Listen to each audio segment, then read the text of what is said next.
नमस्कार प्रिय मित्रांनो. आज या 2025च्या दिवाळीनिमित्ताने एक छोटासा विषय आपल्याबरोबर शेअर करावासा वाटतोय. आपल्या संबंध आयुष्यामध्ये आपण आपल्याबरोबर काही चांगल्या गोष्टी घडतात, वाईट गोष्टी घडतात, सिच्युएशन्स क्रिएट होतात आणि भरपूर वेळा त्या प्रत्येक चांगल्या वाईट सिच्युएशनसाठी आपण कुणाला दोषी पकडत असतो. परंतु मला आज ही गोष्ट शेअर करावीशी वाटते की आपल्याबरोबर जे काही सिच्युएशन्स घडतात याच्यासाठी आपण स्वतः जबाबदार असतो.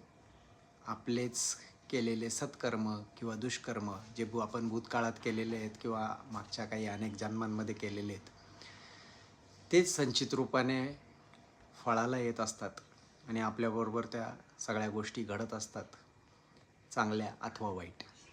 आणि हे जे महत्त्वाचा हा जो सिद्धांत आहे, ज्याला आपण कर्मसिद्धांत म्हणतो, ही बाब आपल्या माहितीमध्ये ईश्वराने ठेवलेली नाही आहे.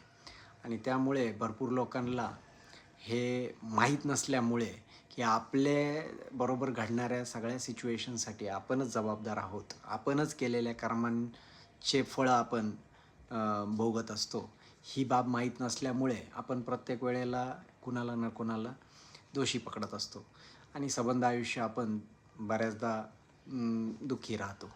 तर असं काही करण्याची आवश्यकता नाही आहे.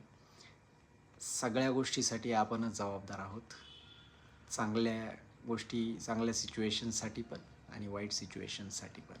धन्यवाद.